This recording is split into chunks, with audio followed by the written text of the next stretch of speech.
کذبت قوم لوط المرسلین۔ دلیل نقلی نمبر 6۔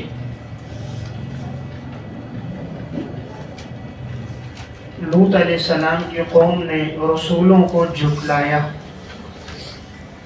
اذ قال لهم اخوهم لوط، جب کہا ان کے بھائی لوط علیہ السلام نے، الا تتقون، کیا تم لوگ باز نہیں آتے ہو؟ شرک سے، اللہ کی نافرمانی سے، پیغمبر کی نافرمانی سے تم لوگ باز نہیں آتے ہو؟ یقیناً میں تمہاری طرف رسول بنا کر بھیجا گیا ہوں، امانت دار ہوں۔ یعنی میں کوئی عام آدمی نہیں ہوں، رسول ہوں جس کو اللہ نے منتخب کیا ہے، اور میں امین ہوں، اپنی طرف سے وحی میں کوئی اضافہ یا کوئی کمی نہیں کرتا۔ بس تم لوگ اللہ سے ڈرو اور میری اطاعت کرو، اور میں نہیں تم سے سوال کرتا اپنی اس تبلیغ پر کسی اجرت کا، علیہ، اپنی اس تبلیغ اور دعوت پر میں تم سے نہیں سوال کرتا کسی اجرت کا، میری اجرت تو نہیں ہے مگر تمام جہانوں کے رب کے ہاں ہے۔ اتأتون الذکران من العالمین، کیا تم لوگ آتے ہو لڑکوں کے پاس جہان والوں میں سے؟ لوط علیہ السلام کی قوم میں ایک گناہ تھا، ہم جنس پرستی، کہ وہ اپنی خواہش کو پورا کرنے کے لیے لڑکوں کے پاس جاتے تھے۔ تو لوط علیہ السلام نے کہا کیا تم لوگ آتے ہو لڑکوں کے پاس جہان والوں میں سے؟ وَتَذَرُونَ مَا خَلَقَ لَكُمْ رَبُّكُمْ مِنْ أَزْوَاجِكُمْ، اور تم چھوڑ دیتے ہو جو تمہارے لیے تمہارے رب نے پیدا کیے تمہاری بیویوں میں سے۔ تمہارے رب نے جو تمہارے لیے تمہاری بیویاں پیدا کی ہیں تم انہیں چھوڑ دیتے ہو اور لڑکوں سے اپنی خواہش کو پورا کرتے ہو۔ بل انتم قوم عادون، بلکہ تم لوگ تو ایسی قوم ہو جو حد سے بڑے ہوئے ہو، حد سے بڑے ہوئے ہو، حد سے تجاوز کرنے والے ہو۔ یعنی دین نے حد یہ رکھی کہ انسان اپنی خواہش کو اپنی گھر والی کے ساتھ اور یا اپنی باندی کے ساتھ پورا کرے، اس کے علاوہ کوئی راستہ تلاش کرے گا تو وہ سرکش ہوگا۔ تو اب کوئی اگر اپنی خواہش کو لڑکوں سے پورا کرے تو کہا یہ لوگ تو حد سے آگے بڑھنے والے ہیں۔ قالوا لئن لم تنتہی، عناد قوم نے کہا کہ اے لوط اگر تو باز نہ آیا، لتکونن من المخرجین، تو البتہ ضرور بے ضرور تم ہو جاؤ گے نکالے گئے لوگوں میں سے۔ نکالے گئے لوگوں میں سے یعنی تمہیں نکال دیا جائے گا، ہم تمہیں اپنی بستی سے باہر نکال دیں گے۔ قال انی لعملکم من القالین، استقامت لوط، حضرت لوط علیہ السلام نے فرمایا یقیناً میں تمہارے البتہ کام سے بڑی نفرت کرنے والا ہوں۔ قالین، نفرت کرنے والا ہوں، بغض رکھنے والا ہوں، میں تمہارے اس کام کو بالکل پسند نہیں کرتا، تمہارے اس فعل سے مجھے بڑی نفرت ہے اور مجھے نہایت تمہارے اس فعل سے بغض ہے۔ رب نجنی واہلی مما یعملون، التجاء لوط علیہ السلام، اللہ تعالیٰ سے التجا اور دعا کی لوط علیہ السلام نے، اے اللہ مجھے نجات دے اور میرے اہل کو، اہلی کے نیچے تابعین، میری پیروی کرنے والے کو نجات دے، مما یعملون، اس سے جو وہ عمل کرتے ہیں، جو یہ لوگ عمل کر رہے ہیں، جس گناہ میں مبتلا ہیں، یا اللہ تو ہمیں نجات دے، اور ان پر جو عذاب آئے گا یا اللہ اس سے بھی تو ہمیں نجات دے۔ فنجیناہ واہلہ اجمعین، بس ہم نے حضرت لوط علیہ السلام کو اور ان کے اہل کو، تمام کے تمام کو ہم نے نجات دی۔ الا عجوزا فی الغابرین، مگر ایک بڑھیا جو پیچھے رہنے والوں میں سے تھی، مگر ایک بڑھیا، بوڑھی عورت جو پیچھے رہنے والوں میں سے تھی۔ یہ لوط علیہ السلام کی بیوی ہے جو ایمان لے کر نہیں آئی، اور یہ قوم کے لوگوں کے ساتھ اس گناہ میں شریک تھی، ان کو بھی ابھارتی تھی، ترغیب بھی دلاتی، ان کو بلاتی بھی تھی۔ حضرت لوط علیہ السلام کے گھر میں جب فرشتے آئے تو قوم کو بتانے کے لیے گئی کہ بھئی ان کے گھر میں تو خوبصورت لڑکے آئے ہوئے ہیں، تو پیغمبر کی بات نہیں مانتی تھی، قوم کے برے فعل میں ان کے ساتھ شریک تھی اور اسے اچھا سمجھتی تھی، تو یہ پیچھے رہنے والوں میں سے رہ گئی، یعنی اس پر عذاب آنے والا تھا۔ جو عذاب سے بچنے والے تھے وہ آگے بڑھ گئے، اور جن پر عذاب آنے والا تھا وہ پیچھے رہ گئے، اور سب پر عذاب آئے۔ ثم دمرنا الآخرین، اور پھر ہم نے ہلاک کر دیا دوسروں کو۔ ایمان والوں کو تو نجات دے دی، اور جو دوسرے تھے ہم نے انہیں ہلاک کر دیا۔ وَأَمْطَرْنَا عَلَيْهِمْ مَطَرًا، اور ہم نے برسائے ان کے اوپر برا برسانا۔ بریکٹ میں یعنی پتھروں کی بارش، ہم نے ان پر پتھروں کی بارش برسائی۔ فَصَاءَ مَطَرُ الْمُنذَرِينَ، بس بہت برا تھا ڈرائے ہوئے لوگوں پر یہ برسانا۔ جنہیں ڈرایا گیا تھا ان پر یہ برسانا بہت برا تھا۔ کیا برسانا؟ یعنی پتھروں کا یہ برسانا بطور عذاب کے ان پر بہت برا تھا۔ ان فی ذالک، یقیناً اس واقعے میں البتہ بڑی نشانیاں ہیں اللہ کی قدرت کی، کہ لوط علیہ السلام کی جو قوم ایمان لے کر نہیں آئی، اللہ نے ان پر پتھروں کی بارش کر دی اور اوپر کے حصے کو نیچے اور نیچے کے حصے کو اوپر کر دیا، تو اس میں اللہ کی قدرت کی بڑی نشانیاں ہیں۔ وما کان اکثر مؤمنین، لیکن اکثر لوگ ایمان لانے والے نہیں، یعنی پھر بھی یہ مشرکین مکہ ایمان نہیں لاتے۔ اور یقیناً تیرا رب غالب ہے عذاب دینے پر، لیکن وہ رحم کرنے والا ہے، مہلت دیتا ہے۔ عذاب دینے پر غالب ہے لیکن مہلت دیتا ہے تاکہ انسان لوٹ آئے۔ کذب اصحاب الایکۃ المرسلین، دلیل نقلی نمبر 7، اور جھٹلایا ایک بستی والوں نے رسولوں کو، بستی والوں نے جھٹلایا رسولوں کو۔ بریکٹ میں ایکا کہتے ہیں گھنے جنگل کو، گھنا جنگل۔ تو یہ شعیب علیہ السلام کی قوم تھی، یا تو یہ لوگ جہاں پر آباد تھے اس کے ارد گرد جگہ جو تھی وہ جنگل تھی، یا ان کے اکثر رہائشی جنگل میں آباد تھے، یا ان کا پیشہ وہ جنگل کی لکڑیوں پر منحصر تھا۔ تو ان لوگوں نے شعیب علیہ السلام کو جھٹلایا جب انہوں نے کہا کہ الا تتقون، کیا تم لوگ باز نہیں آتے ہو شرک سے، کفر سے، اللہ کی نافرمانی سے؟ یقیناً میں تمہاری طرف رسول بنا کر بھیجا گیا ہوں، میں امانت دار ہوں، بس تم لوگ اللہ سے ڈرو، تقوی اختیار کرو، اور تم لوگ میری اطاعت کرو۔ تو گویا پہلے تتقون میں جہاں جہاں صورت میں آیا ہے اس سے مراد گویا شرک سے بچنا ہے، اور دوسرا جہاں فاتقوا اللہ آیا وہاں اپنے آپ کو گناہوں سے بچانا۔ تو گویا شرک سے بھی انسان بچے اور اپنے آپ کو گناہوں سے بھی بچائے، اور جب وہ بچ گیا تو وہ اطیعون، اطاعت رسول۔ ایمان کے لیے چونکہ دونوں چیزیں ضروری ہیں، شرک سے بیزاری اور رسول کی اطاعت۔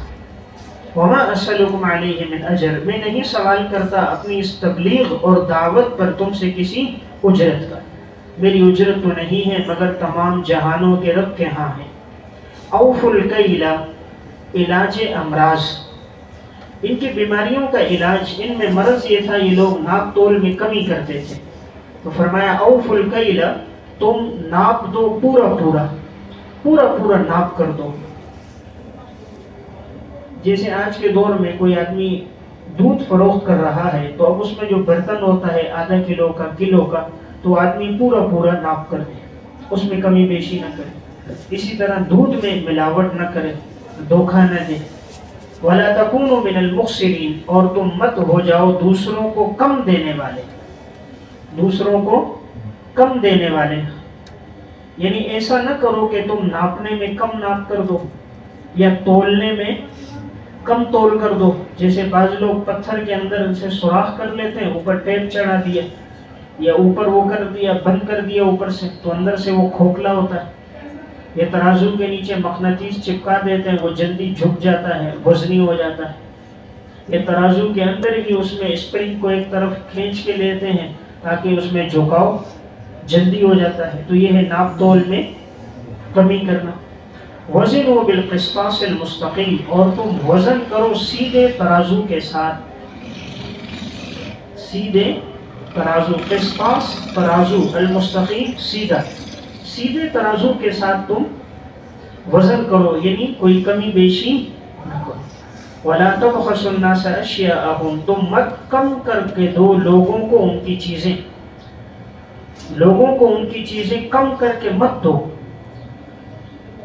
وَلَا تَعْصَوْا فِي الْأَرْضِ مُفْسِدِينَ، اور نہ تم دوڑو زمین میں فساد کرنے والے. زمین میں فساد پھیلانے والے تم مت بنو، مت دوڑو، مت فساد پھیلاؤ. تو گویا جب ناپ تول میں کمی ہوگی تو زمین میں فساد ہوگا. وہ اس طرح کے جھگڑے ہوں گے، جس کو کم دیا تو کل وہ آئے گا آپ نے مجھے کم دیا، اس سے باس پرس کرے گا، تکرار ہوگا، الجھاؤ ہوگا، تو یہ زمین میں جھگڑے کا ذریعہ بنے گا.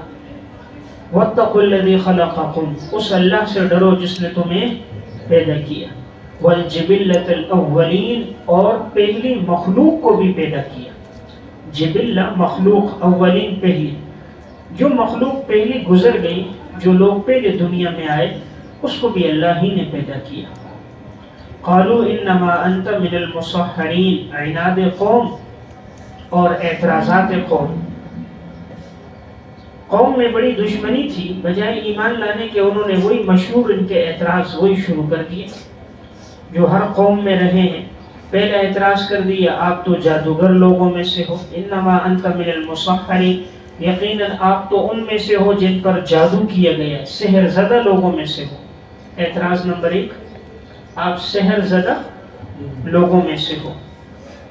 اب دلیل اس پر کوئی نہیں ہے، بس ایک اپنی طرف سے بس ایک بات بنا لی اور کہہ دیا جی تمہارے اوپر تو جادو ہوا ہے، تمہاری عقل ماری گئی ہے. نمبر 2، وما انت الا بشر مثلنا، آپ تو نہیں ہو مگر ہماری طرح بشر.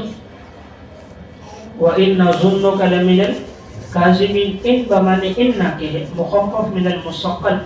اور نمبر 3، ہم تو معاذ اللہ گمان کرتے ہیں تمہیں البتہ جھوٹوں میں سے. فَأَسْقِطْ عَلَيْنَا كِسَفًا، مطالبہ عذاب، بس گرا دے ہم پر آسمان کا ٹکڑا اگر تو ہے سچوں میں سے. تو دیکھیں کتنے سخت انہوں نے اعتراضات کیے اور پھر عذاب کا بھی مطالبہ کر دیا.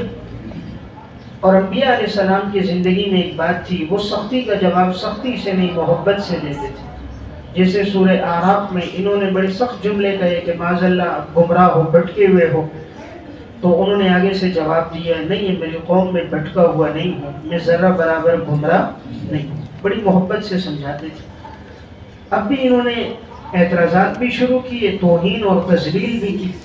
آج دیکھیں اگر کسی کو کوئی اتنی سخت بات کہہ دے کہ تو جھوٹا ہے، تو مجنون اور دیوانہ ہے، انسان کو کتنا غصہ آئے گا، تو گمراہ ہے. لیکن انبیاء علیہ السلام کے مزاج میں تحمل مزاجی بہت زیادہ تھی، برداشت بہت زیادہ تھی. کوئی بھی بات سنتے عفو درگزر کرتے، تو اسی حسن اخلاق کا اثر ہوتا ہے کہ لوگ ایمان لے آتے. اب انہوں نے کہا کہ تم گرا دو ہم پر آسمان کا ٹکڑا. قال ربی اعلم بما تعملون، جواب شعیب علیہ السلام. شعیب علیہ السلام نے کہا اے میرا رب خوب جانتا ہے جو تم عمل کرتے ہو، تم جو عمل کر رہے ہو میرے اللہ کو پتہ ہے. فکذبوہ، بس قوم کے لوگوں نے شعیب علیہ السلام کو جھٹلایا. فاخذہم عذاب یوم الظلہ، بس پکڑ لیا انہیں سائے والے دن کے عذاب نے. سائے والے دن کے عذاب نے انہیں پکڑ لیا. بریکٹ میں بادل نے انگارے برسائے، بادل نے انگارے برسائے، اور یقیناً یہ بہت بڑا عذاب تھا. شعیب علیہ السلام کی قوم نے جب ایمان نہیں لایا، سرکشی پر اتر آئے اور اب مطالبہ کرنے لگے ہم پر عذاب لے کر آؤ، ہم پر لاؤ. تو ان دنوں میں گرمی بہت زیادہ ہو گئی، ہر جگہ انسان کا دم گھٹتا تھا، گھر میں بھی دم گھٹے، باہر بھی دم گھٹے، حبس ہو گیا تھا، ہوا نہیں چل رہی تھی، حرارت، تپش، گرمائش بہت زیادہ تھی. اچانک ایک بادل سامنے آ گیا بالکل سیاہ بادل تھا، اس میں ٹھنڈی ابتدا میں ہوا آنے لگی، ٹھنڈی ہوا آ رہی تھی، ٹھنڈا تھا، سب گھروں سے باہر نکل کر آ گئے. فلما رأوه عارضا مستقبل اوديتهم قالوا هذا عارض ممطرنا. سب نے دیکھا اور کہا یہ بادل ہے جو ہماری زمینوں پہ برسے گا. تو سارے کے سارے دوڑتے ہوئے آ گئے کہ ٹھنڈا بادل ہے، بارش ہوگی. جیسے ہی سارے لوگ اس کے نیچے جمع ہوئے، ایک دم آگ کے انگارے اور آگ برسی، سب کے سب جلوس کر. تو یہ ہے کہ ہم نے ان پر عذاب یوم الظلہ، سائے والے دن کا عذاب ہم نے ان پر لایا، اور یہ بہت سخت عذاب تھا. اللہ تعالیٰ جب کسی کو عذاب دینا چاہتا ہے، اس کو پکڑ کر لانے کی ضرورت نہیں ہوتی، وہ خود آتا ہے. ابھی تو ہوتا ہے نا، اس کو گرفتار کر کے لاؤ، زنجیروں میں جکڑ کر عدالت لے کر آؤ. یہاں اللہ نے عذاب دینا تھا، خود سارے بادل کے نیچے جمع ہو گئے اور اللہ نے عذاب دے دیا. قوم عاد کو اللہ نے عذاب دینا تھا، تیز ہوائیں بھیج دی، ہوا تیز آئی اور ان کے ہواؤں میں جسم اڑنے لگے، ٹکرانے لگے، سب پر عذاب آ گیا. فرعون اور فرعون کے قوم کو عذاب دینا چاہا، سب کو پانی میں جمع کر کے پانی کو ملایا، سب کو ڈبو کے رکھ دیا. یعنی اللہ رب العزت کے عذاب سے بچانے والی کوئی چیز نہیں ہے. انسان کہیں بھی ہو، عذاب ضرور اس پر آتا ہے. نوح علیہ السلام کی قوم میں پانی سے اللہ نے غرق کیا، کوئی بھی بچ نہ سکا. تو جب رب العالمین کسی کو عذاب دینا چاہے تو انسان پھر خود عذاب کی جگہ پر پہنچ جاتا ہے. ان فی ذلک لآیہ، یقیناً اس واقعے میں اللہ کی قدرت کی بڑی نشانی ہے کہ اللہ نے کس طرح ان لوگوں کو عذاب دیا، کوئی بھی باقی نہ رہا. لیکن اکثر لوگ ایمان لانے والے نہیں. یعنی پھر بھی یہ مشرکین مکہ ان واقعات کو، قدرت کے ان دلائل کو، پیغمبروں کے ان معجزات اور حقانیت کو دیکھ کر بھی یہ لوگ ایمان نہیں لاتے. اور یقیناً تیرا رب غالب ہے عذاب دینے پر، لیکن رحم کرتا ہے، مہلت دیتا ہے. وَإِنَّهُ لَتَنزِيلُ رَبِّ الْعَالَمِينَ، صداقت قرآن. وَإِنَّهُ اوپر لکھے منزل، یقیناً یہ منزل قرآن کریم، لتنزیل رب العالمین، البتہ یہ اترا ہے جہان والوں کے رب کی طرف سے.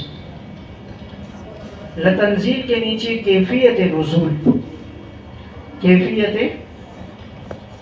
نزول، اور رب العالمین منزل، منزل نازل کرنے والی ذات رب العالمین کی ہے. کس کو نازل کیا؟ انہو منزل قرآن، نزل بہ روح الامین، اور قرآن کو لے کر اترا روح الامین، جبرائیل علیہ السلام جو امانت دار ہے. تو نیچے لکھیں واسطہ تنزیل، واسطہ تنزیل، علی قلبک لتکون من المنذرین، علی قلبک منزل علی، منزل علی کس پر نازل کیا گیا؟ آپ کے دل پر. کیوں نازل کیا گیا؟ لتکون من المنذرین، حکمت تنزیل، حکمت تنزیل، تاکہ آپ لوگوں کو ڈرانے والے ہوں. بلسان عربی مبین، لسان منزل کس زبان میں نازل ہوا؟